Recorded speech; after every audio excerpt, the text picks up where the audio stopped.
केल्यानंतर आम्हाला काय मागायचंय हे आम्हाला काही लक्षात राहतं असं नाही. आम्ही सगळं विसरू पण देवाला काय मागायचं हे मात्र विसरणार नाही. पण एक लक्षात ठेवा, देवाला मागावं आणि देवानं पूर्ण करावं याच्यासाठी पूर्वजन्माचं पुण्य लागतं. जन्मोजन्मी आम्ही बहु पुण्य केले. भगवंत म्हणतात की त्याच्यासाठी पुण्य कमवावं लागतं. आणि एकनाथ महाराज सुद्धा तेच सांगतात, बाबांनो तुम्हाला वाटतं देवानं तुम्हाला आवडतं ते केलं पाहिजे. शब्द लक्ष देऊ नाही का, तुम्हाला कीर्तन कळणार आहे, फक्त लक्ष द्या.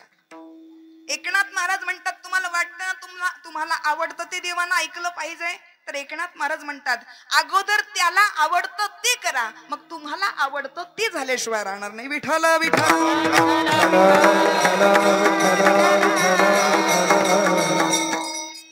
मग काय आवडतं हो देवाला? त्यावेळेस एकनाथ महाराज म्हणतात त्या देवाला तुमचा पैसा आवडत नाही, तुमची पैशाची घातलेली माळ आवडत नाही, तुमचं 11 नारळाचं तोरण, बाकी काही त्याला आवडत नाही. त्याला आवडतं ते काय आवडतं? एकनाथ महाराज म्हणतात तुम्हाला माहित नसेल तर मी सांगतो तुम्हाला. आवडे देवासी तोर प्रेमाचा भुकेला दुष्काळ दयाला, दुष्काळ दयाला, तोर प्रेमाचा भुकेला दुष्काळ दयाला, दुष्काळ दयाला. अतिशय गायक वर्ग सुंदर आहे. सुंदर अशी प्रमाण सुद्धा समर्पक प्रमाण मिळतात आहे.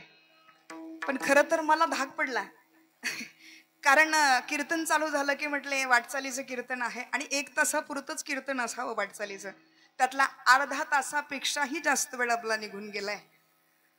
सुंदर असे प्रमाणात असे जर गायक वृंद असे मृदंगाचार्य जर लाभले ना तर 100% 2-2.5 तास कीर्तन करावं असं वाटतं, कमीत कमी. बरं का, कारण कलाकार वर्ग सगळ्याच ठिकाणी मिळत नाही. सगळ्यांचं मनापासून पुन्हा एकदा आभार व्यक्त करते.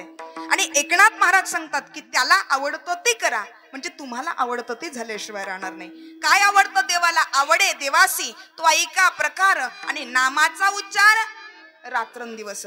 त्याला त्याच्या आवडीनुसार सेवा केलेली आवडते म्हटलंय. मग आम्ही आज देवाला प्रसन्न करावं, देव आम्हाला मिळावा, देवाला आमची सेवा आवडावी म्हणून आम्ही आज खेड पासून पंढरपूर पर्यंत चालत पायीवारी करतोय. पण एकनाथ महाराज म्हणतात पायीवारी करत असताना सुद्धा पायीवारी कशी करावी याला सुद्धा महत्व आहे. अहो देवाची पायीवारी केली आहे असे आमचे प्रत्येक संत आहेत. पण एक लक्षात ठेवा, आज आम्ही पायीवारी करतोय.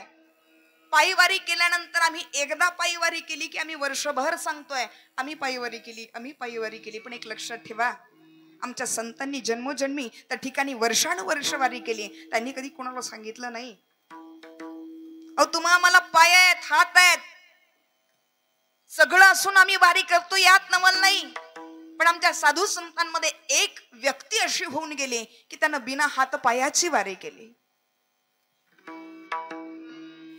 वारी केली कशी पाहिजे, देवाला कशी सेवा आवडती, कसा भाव आवडतो, आणि अंतकरणातला भाव जेव्हा जागृत होतो ना तेव्हा भगवंत मात्र तुमच्या भेटीला आल्याशिवाय राहत नाही.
म्हणतात ज्या वेळेला तुम्ही त्याची सेवा कराल त्याला जेव्हा ती आवडेल ना तेव्हा भगवंत तुमच्याकडे येईल.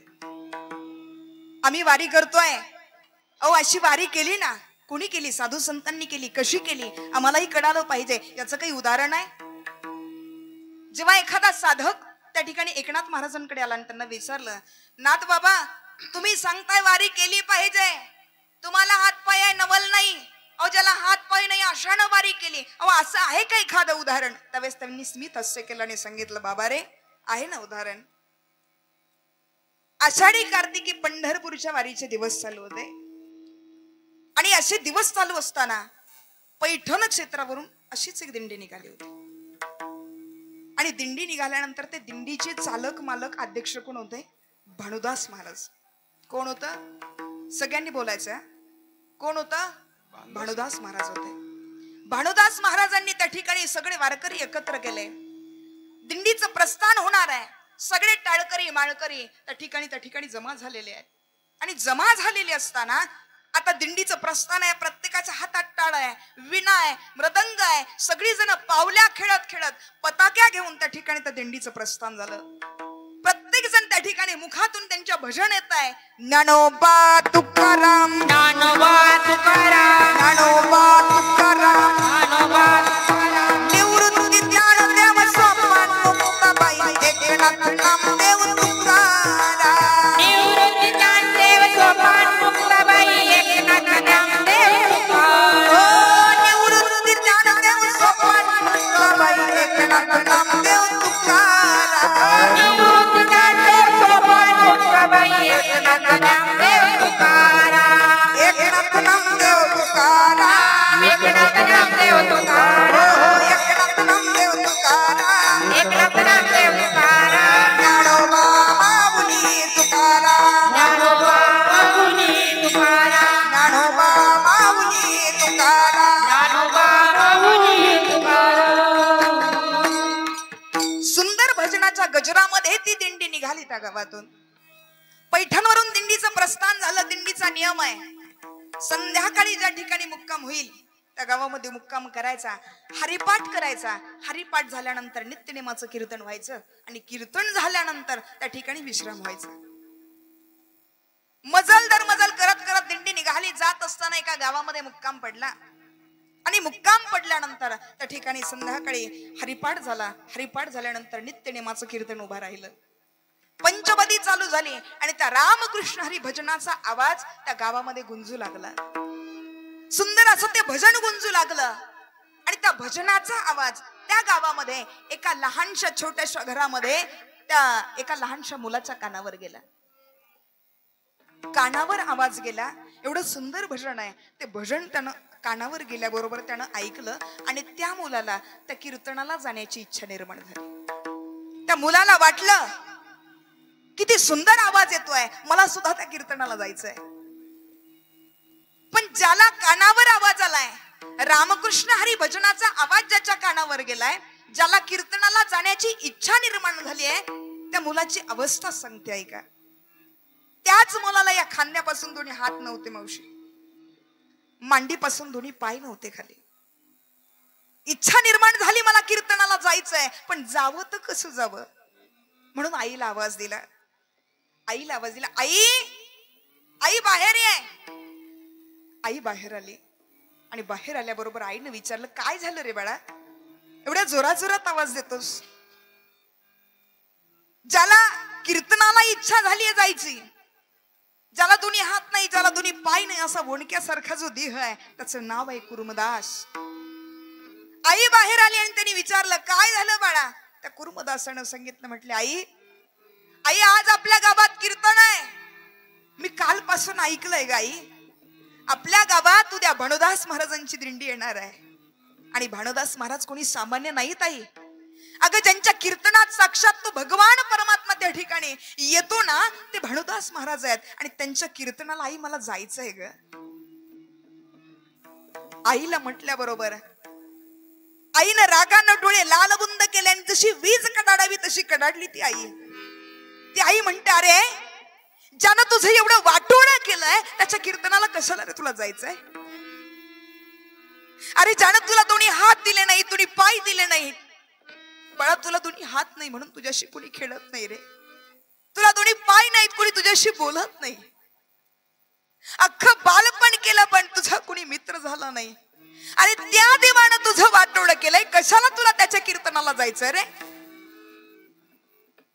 त्यानं सांगितलं खरंय आई तुझं, देवानं मला हात दिले नाहीत म्हणून कुणी माझ्याशी बोलत नाही, मला पाय दिले नाही कुणी माझ्याशी खेळत नाही. आई सगळं जग माझा तिरस्कार करत आई.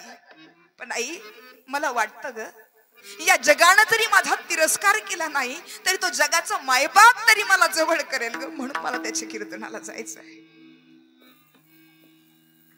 त्याचा भाव ओळखला त्या आईनं. आणि या जगतात लेकराच्या चेहऱ्याकडे बघून त्याच्या मनात काय चाललंय ही जी ओळखते ना, तिला आई म्हणतात दादा. त्या आईनं त्याचा भाव जाणला आणि त्या लेकराला उचललं आणि ज्या मंडपात कीर्तन चालू आहे तिथं ती आई घेऊन गेली त्या लेकराला. त्या मंडपात नेऊन मांडलं त्या आईनं त्या कुर्मदासाला आणि आई कामासाठी पुन्हा निघून आली घरी. कीर्तन चालू आहे. कीर्तन चालू असताना आता मात्र मधलं भजन, विठोबा रुक्माईचं भजन चालू झालं. सगळी लोक हाताने टाळी मुखानं नाम घेऊ लागलेत आणि सगळे जण टाळ्या वाजवताना पाहिलं. सगळीकडे नजर फिरली कुर्मदासाची आणि डोळ्यातून घडघड अश्रू यायला लागले. आणि अंतकरणातून तो कुर्मदास सांगतोय, देवा तुझ्या कीर्तनामध्ये आज सगळी जण वारकरी दोन्ही हातानं टाळी वाजून तुझं नाव घेतात. देवा मला सुद्धा दोन्ही हात असते ना देवा, टाळी वाजून तुझं भाषण केलं असतं. आणि चालू कीर्तनात त्या ठिकाणी घडघड अश्रू वाहत होते. लक्ष गेलं भानुदास महाराजांचं कुर्मदासाकडे. विचार केला का रडत असेल हे लेकरू. कीर्तन चालू आहे, काही बोलता येत नाही. कीर्तन संपल्यानंतर त्याला विचारावं. मधलं भजन झालं त्या ठिकाणी. आता मात्र ज्ञानेश्वर माऊली भजन झालं, कीर्तन संपलं. कीर्तन संपल्यानंतर त्या ठिकाणी भानुदास महाराज कुर्मदासाच्या जवळ गेले आणि विचारलं, का रे कुर्मदासा, का रे बाळा, चालू कीर्तनात रडत होतास, काय झालं रे तुला. त्यावेळेस कुर्मदासानं सांगितलं, बाबा कीर्तनात सगळी जण टाळ्या वाजवत होती हो, पण पहा ना माझं किती दुर्भाग्य आहे की त्या भगवंताच्या भजनामध्ये दोन्ही हातानं टाळी वाजवण्यासाठी हात सुद्धा नाहीयेत, म्हणून वाईट वाटलं. भानुदास महाराजांनी विचारला, रे अरे तू कीर्तनाला आलास, एकटाच आलास का. असं म्हटल्याबरोबर त्यानं सांगितलं, बाबा कशाला माझी थट्टा करताय, एकटा नाही आलो, आईनं आणून सोडलंय. अरे मग आईनं आणून सोडलंय, मग तुला घ्यायला आई येणार आहे का. भानुदास महाराज त्याला विचारतात, तू कीर्तनाला तुला जर आईनं आणून सोडलंय तर तुला न्यायला आई येणार आहे का. त्यावेळेस कुर्मदासानं सांगावं, बाबा बाबा तुम्हीच तर सांगितलं ना कीर्तनामध्ये, आषाढी कार्तिकी पंढरीची वारी, वारीचं काय महत्व आहे तुम्हीच सांगितलं ना बाबा, मला कळालंय वारीचं महत्व. म्हणून बाबा आता कोण न्यायला येणार आहे विचारू नका, मला घरीच नाही जायचं बाबा, मला तुमच्या सोबत वारीला यायचंय, मला न्या ना वारीला, मला न्या ना तुमच्या सोबत वारीला. बोलता बोलता भानुदास महाराजांच्या तोंडातून सहज शब्द निघून गेला, अरे कुर्मदासा सगळ्या वारकऱ्यांसोबत तुला नाही रे चालणं होणार. तेवढा शब्द काळजात रुतला. संभाषण संपलं. भानुदास महाराज विश्राम करायला निघून गेले. विश्राम करायला गेल्यानंतर पण काळजात रुतलेला शब्द आहे. भानुदास महाराजांनी सांगितलंय, सगळ्या वारकऱ्यांसोबत तुला चालणं नाही होणार. पण अंतकरणातला भाव जागृत झाला आणि मग त्या कुर्मदासानं विचार केला. तो म्हणतो, काय झालं, मला सगळ्यांसोबत नाही चालता आलं, मग सगळ्यांच्या अगोदर वारीला लागतो म्हणजे सगळ्यांच्या बरोबरीनं पोहोचेल. भर रात्री त्या ठिकाणी कुर्मदासानं वारीला सुरुवात केली. तुम्ही म्हणाल, ताई तुम्ही तर सांगितलं ज्याला हात नाही ज्याला पाय नाही असा वणक्यासारखा देह म्हणजे कुर्मदास आहे. मग अशा कुर्मदासानं कशी केली हो वारी. केली ना त्यानं वारी. कुर्मदासानं वारी केली आहे. वारीला सुरुवात केली. जसं चपातीवरून लाटणं फिरवावं ना, असं लोटांगड्या खात त्या कुर्मदासानं वारीला सुरुवात केली. कुर्मदासानं वारीला सुरुवात केली आहे. रात्री भर रात्री त्या ठिकाणी वारीला सुरुवात केली. दुसरा दिवस उजडला. सगळे वारकरी एकत्र झाले. आता मात्र दिंडीचं त्या गावातून प्रस्थान होणार आहे आणि प्रस्थान होण्याच्या वेळेला त्या ठिकाणी सगळे वारकरी एकत्र आले. पण भानुदास महाराजांच्या लक्षात आलं, काल रात्री कुर्मदास म्हटला होता मला वारीला सोबत घेऊन जा, निदान त्याची भेट तरी घेऊन जावी. म्हणून भानुदास महाराज तिथे गेले आणि गेल्यानंतर बघितलं तर काय, त्या मंडपात कुणीच नव्हतं. मग त्यांनी येणाऱ्या जाणाऱ्यांना विचारलं, म्हणले का हो बाबा, रात्री कीर्तनाला तो कुर्मदास आला होता, तो दिसत नाही म्हटले. त्यांनी सांगितलं, बाबा रात्री आला होता ना, मग गेला असेल घरी निघून, कशाला थांबतोय. एवढं ऐकावं पुन्हा वारकऱ्यांमध्ये आले. दिंडी निघाली गावातून.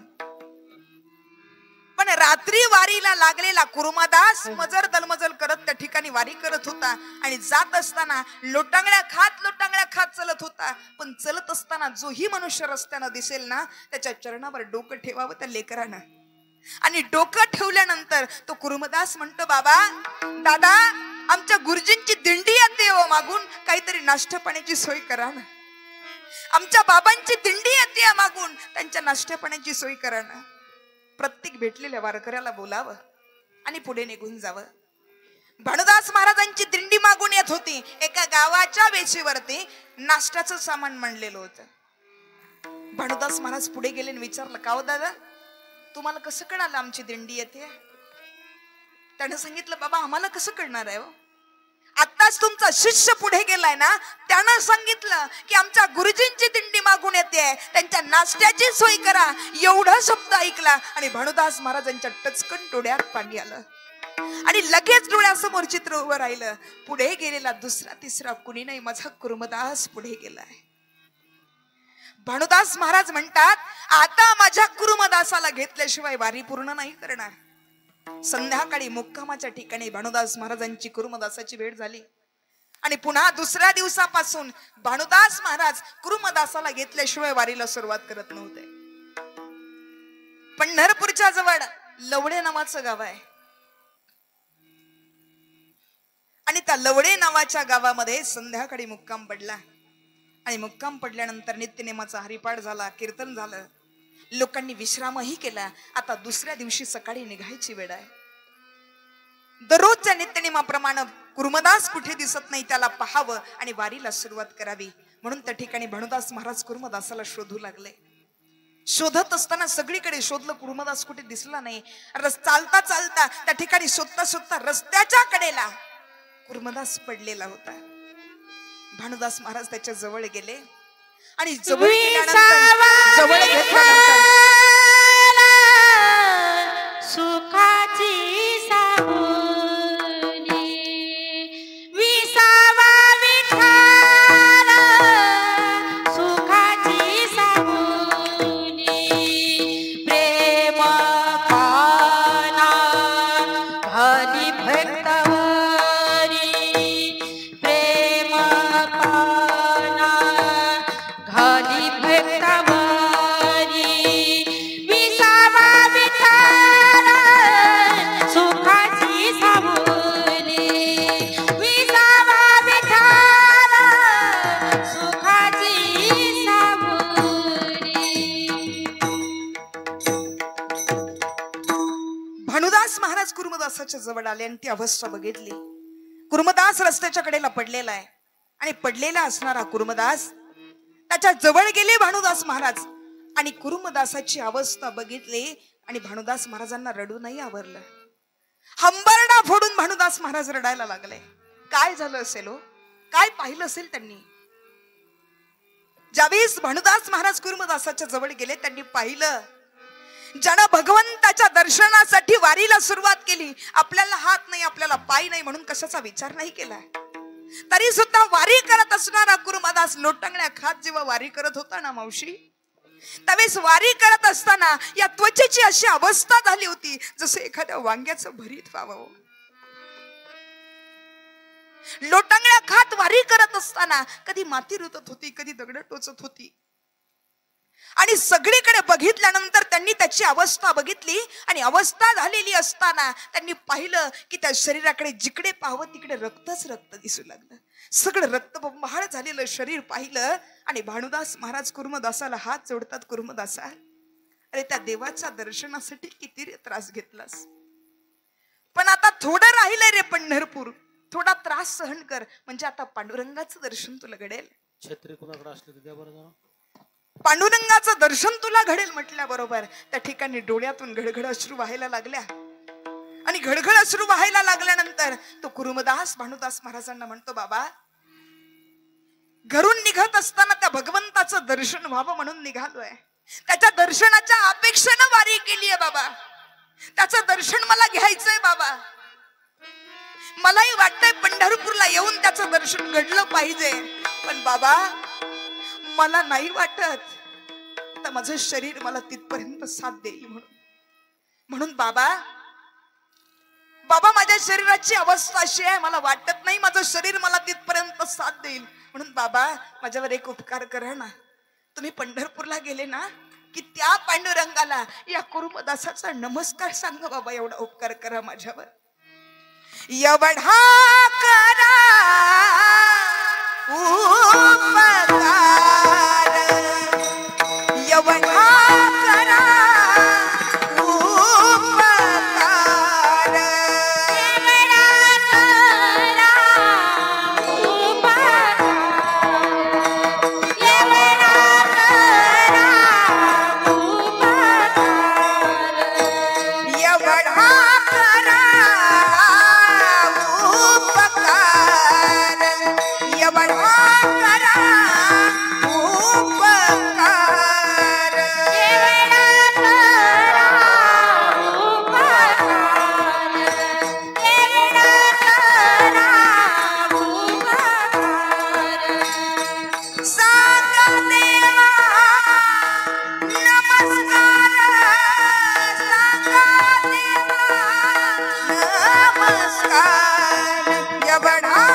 उपकार, एवढा करा उपकार,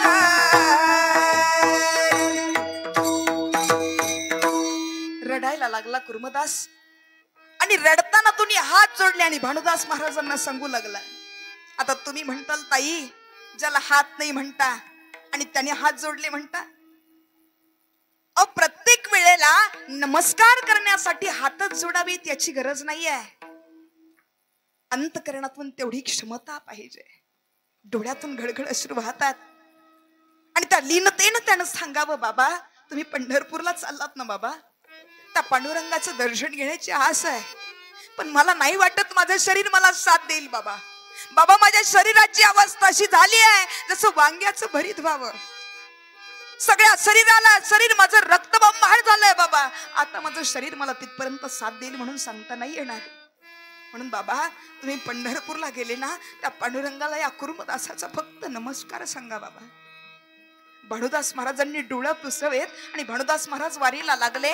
आता मात्र पंढरपुरात येऊन पोहोचले आणि ज्यावेळेस भगवंताच्या समोर भानुदास महाराज गेले ना दोन्ही हात जोडले भानुदास महाराजांनी. आणि भानुदास महाराज म्हणतात, देवा अरे आम्ही वारी करतो यात नवल नाही आहे. आम्हाला दोन्ही हात आहेत, दोन्ही पाय आहेत, आम्ही वारी करतो यात नवल नाही. पण अरे ज्याला दोन्ही हात नाही, ज्याला दोन्ही पाय नाही, असा ओणक्यासारखा देह पण देवा तुझ्या दर्शनाच्या अपेक्षेनं आलाय. देवा आमच्यासाठी ते नाही थांबलात तरी चालेल, पण त्या कुरुमदासाच्या भेटीसाठी तिथपर्यंत जा देवा. शब्द कानावर पडावेत आणि पाषाणाच्या मूर्तीला सुद्धा दरदरून घाम फुटावा. देवानं विटेवरून उडी मारावी आणि ज्या ठिकाणी माझा कुरुमदास आहे तिथे भगवंत गेले आहेत. आज आम्हाला देव आवडतो यात नवल नाहीये. देवाला कधीतरी आम्ही आवडलो पाहिजे ही नवलाची गोष्ट आहे.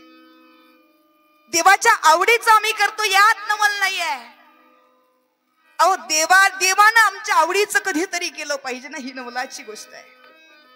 आणि विशेषतः आम्ही देवासाठी रडतो यात नवल नाही. देवानं आमच्यासाठी कधीतरी रडलं पाहिजे ही नवलाची गोष्ट आहे. भगवंत तिथं आले आणि कुरुमदासाची अवस्था बघितली आणि जगाचा मालक अहो ज्याच्या सत्तीशिवाय झाडाचं पान हलत नाही, वृक्षाचे पान हले ज्याची सत्ता, राहिली अहंता मग कोठे, असा भगवंत आहे. पण तो भगवंत जगाचा मालक माझ्या कुरुमदासासाठी धाय मोकलून रडायला लागला. कुरुमदासाला भगवंतानं उचलून आपल्या मांडीवर घेतलं. आपल्या शेल्यानं कुरुमदासाचा अंग पुसू लागला. देवाला रडवू आवरत नाही अवस्था पाहिली आणि देवानं विचारलं, कुरुमदासा बोल तुला काय पाहिजे. अरे आता ऐश्वर्य सौंदर्य काय पाहिजे ते मागून घे. त्यावेळेस कुर्मदास काय म्हणतो ऐका.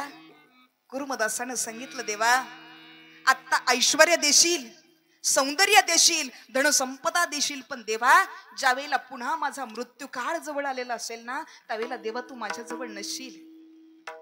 म्हणून देवा तुला या कुरुमदासाला तर द्यायचंच असेल ना, बाकी काहीच देऊ नको देवा, फक्त या कुरुमदासाला तुझ्या मांडीवर मरण येऊ दे देवा, एवढीच गोष्ट मला द्या. त्या कुरुमदासानं भगवंताच्या मांडीवर जीव सोडला. अजूनही येताना वारकरी कुरुमदासाच्या समाधीचं दर्शन घेतल्याशिवाय वारकरी पुढे येत नाहीये. सांगायचं तात्पर्य एवढं आहे, वारी करत असताना अंतःकरणातला भाव निर्माण ठेवा आणि देवाला आवडेल अशी सेवा करा. भगवंत तुम्हाला मिळाल्याशिवाय राहणार नाही. म्हणून एकनाथ महाराज म्हणतात, तुम्हाला वाटतं ना त्यांनी आमच्या आवडीचं केलं पाहिजे, तर त्याला आवडतं ते करा. ते अभंगाचं पहिलं चरण आहे. का प्रकार आवड देवासी तो का प्रकार आवडे देवासी तोय का प्रकार आवडे देवासी तोय का प्रकार आवड देवासी तोय का प्रकार आवड देवासी तोय का प्रकार आवडे देवासी तोय का प्रकार आवडे देवासी तोय का प्रकार नामाचा उच्चार जय हो. नामाचा उच्चार रात्रंदिवस नामाचा उच्चार रात्रंदिवस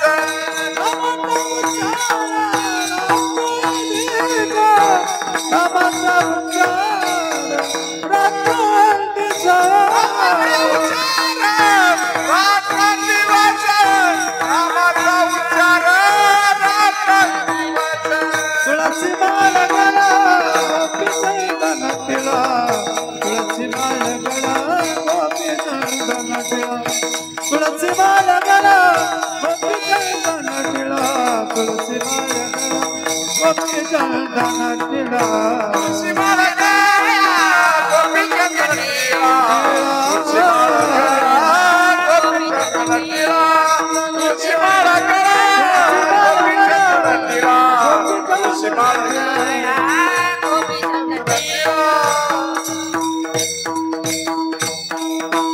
म्हणून एकनाथ महाराज म्हणतात, तुम्हाला वाटतं ना देवानं तुमच्या आवडीचं केलं पाहिजे, तुम्हाला आवडतं ते केलं पाहिजे, तुमची इच्छापूर्ती झाली पाहिजे, तर त्या देवाला आवडतं असं त्याचं नाम घ्या, म्हणजे तो भगवंत तुम्हाला आवडतं ते केल्याशिवाय राहणार नाही. आणि मग एकनाथ महाराज म्हणतात, तुम्ही त्याच्या आवडीचं करायला लागले म्हणजे तुम्ही काय झाले, वारकरी झाले. एकदा का तुम्ही भजन करायला लागले, एकदा तुम्हाला त्याचं नामचिंतन यायला लागलं की तुम्ही काय झाले, बोला ना, काय झाले, वारकरी झाले. आणि एकदा का वारकरी झालं, शब्द लक्ष देऊ नाही का बरं, एकदा का वारकरी झालं की त्याला लायसनची गरज असते, बरोबर आहे. हे जर नसेल समजलं तर तुमच्या अनुभवाचं सांगते. चांगला ड्रायव्हर तेव्हाच म्हणतात जेव्हा त्याच्याकडं, नाही तर तुम्ही कितीही रायडर सारखी ड्रायव्हिंग करा, आरटीओनी पकडलं की तुम्ही ड्रायव्हर, बरोबर आहे. याचाच अर्थ आहे लायसन्स शिवाय ड्रायव्हर सिद्ध होत नाही, त्याच पद्धतीनं लायसन्स शिवाय वारकरी सुद्धा सिद्ध होत नाही. मला सांगा, महिलेचं लग्न झालंय हे कशाहून ठरवता महिला मंडळ, बरोबर आहे का. लग्न झालंय म्हटलं की महिलांचं पहिलं लक्ष असतं गड्यात आहे का बघू द्या. म्हणजे थोडक्यात लग्न झालं याचं लायसन म्हणजे काय आहे, मंगळसूत्र आहे. तसं एकनाथ महाराज म्हणतात, एकदा का वारकरी झाला त्याला तुळसी माळ गळा गोपी चंदन टिळा तुळसी माळ गळा गोपी चंदन टिळा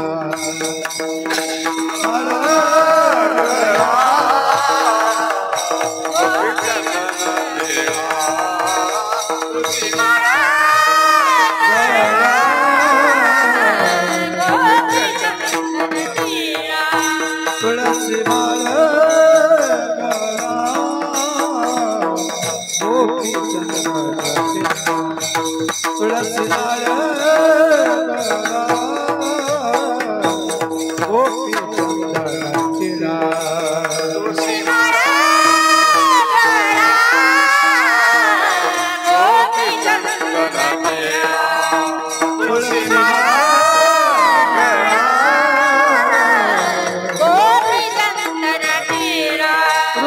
कळवळा वैष्णवाचा हृदय कळवळा वैष्णवाचा हृदय कळवळा वैष्णवाचा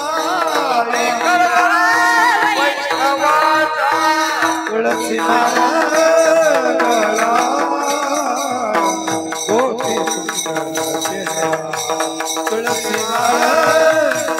गळा गोपी सुंदर केला तुळसी माला गळा गोपी चंदन केला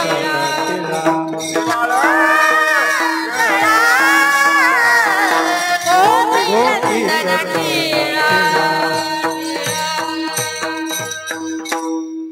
मग त्याला लायसनची गरज आहे. आणि लायसन म्हणजे काय आहे? तुळसी माळ गळा. वारकरी झाला याचं लायसन काय आहे? काय आहे? तुळशी माळ गळा. ज्याच्या गळ्यात तुळशीची माळ आणि कपाळावर गोपीचंदन टिळा पाहिला त्याच्या चरणावर लोक नतमस्तक होतात. ही त्याची ताकद आहे. म्हणून त्या ठिकाणी एकनाथ महाराज म्हणतात, एकदा का तुम्ही वारकरी झाले मग काय करावं लागेल तर तुळशी माळ गळा आणि गोपीचंदन टिळा हृदयी कळवळा वैष्णवांचा. हे जर कराल तर मग ते देवाला आवडतं म्हणतात. एवढंच नाही, अजून काय केलं पाहिजे? एवढ्यावर आम्हाला देव मिळेल का एकनाथ महाराज? आषाढी कार्तिकी पंढरीची वारी आषाढी कार्तिकी पंढरी आषाढी कार्तिकी पंढरीची वारी आषाढी कार्तिकी पंढरीची वारी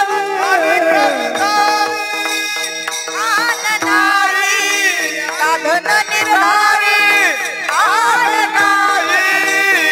तुळशी माळा गळा गोपी चंद्र तिळा तुळशी माळा गळा गोपी चंद्र तिळा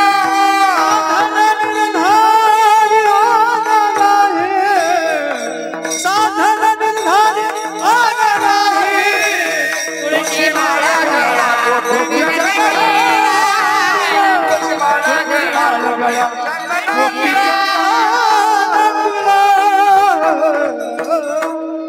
आषाढी कार्तिकी पंढरीची वारी आणि साधन निर्धारी आन नाही. म्हटले एकदा तुम्ही त्याचं नाव घ्यायला लागले म्हणजे वारकरी झाले. आणि वारकरी झाले की मग मात्र तुळशी माळ गडा गोपी चंदन टिळा आणि हृदयी कळवळा वैष्णवांचा. एवढा करून जमणार नाही. मग वारकरी झाले म्हटल्यानंतर वारकऱ्याचा नियमही तुम्हाला पाळणं गरजेचं. एका जनार्दन एका जनार्दन ऐसा जाता नेम एका जनाधारी ऐसा जाता नेम एका जनाधारी ऐसा जाता नेम एका जनार्दन ऐसा जाता नेम एका जनार्दन ऐसा जाता नेम एका जनाधारी